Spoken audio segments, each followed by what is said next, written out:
Bonjour à tous. Donc, pour ceux qui ne le savent pas, il y a quelques années d'ici, j'ai été abusée sexuellement.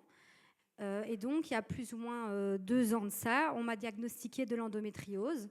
Donc, j'avais de fortes douleurs en fait quand j'avais mes règles, même quand j'avais pas mes règles. J'avais l'impression qu'on m'enfonçait des couteaux dans le ventre. J'étais très très fatiguée, j'étais très ballonnée et j'ai pris 20 kilos, donc confiance en moi, fini. À ce moment-là, on m'a prescrit une pilule que je devais prendre en continu et qui allait permettre un petit peu de soigner les lésions. Et il faut savoir aussi que l'endométriose peut causer de l'infertilité. Donc après le diagnostic, on a prié donc avec Pasteur Andrés, etc. Et comme j'avais pas de règles, en fait, j'avais pas de douleur. Donc je croyais que j'étais guérie, mais je savais pas le dire physiquement parce que pas de règles.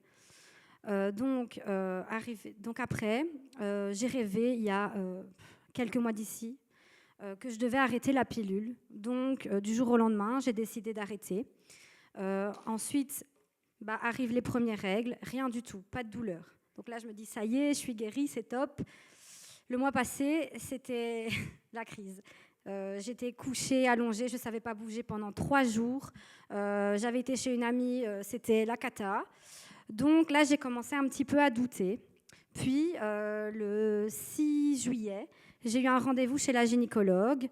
Donc là, on fait l'examen. Je lui dis que j'ai arrêté la pilule. Elle regarde, elle me dit « Oui, tu as encore de l'endométriose ».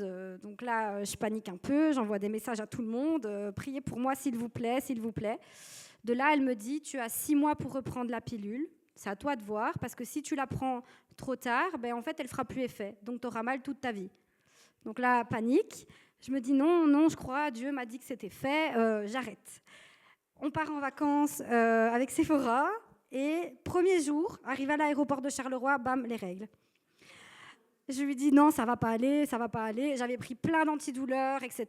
Et au final, en fait, j'ai rien eu, mais rien du tout, pas une seule douleur. J'ai jamais eu aussi peu de douleurs de toute ma vie. Donc même si parfois tu doutes, quand Jésus fait une promesse de guérison, il agit. Alors continue de persévérer et de te fortifier dans le nom de Jésus. Amen.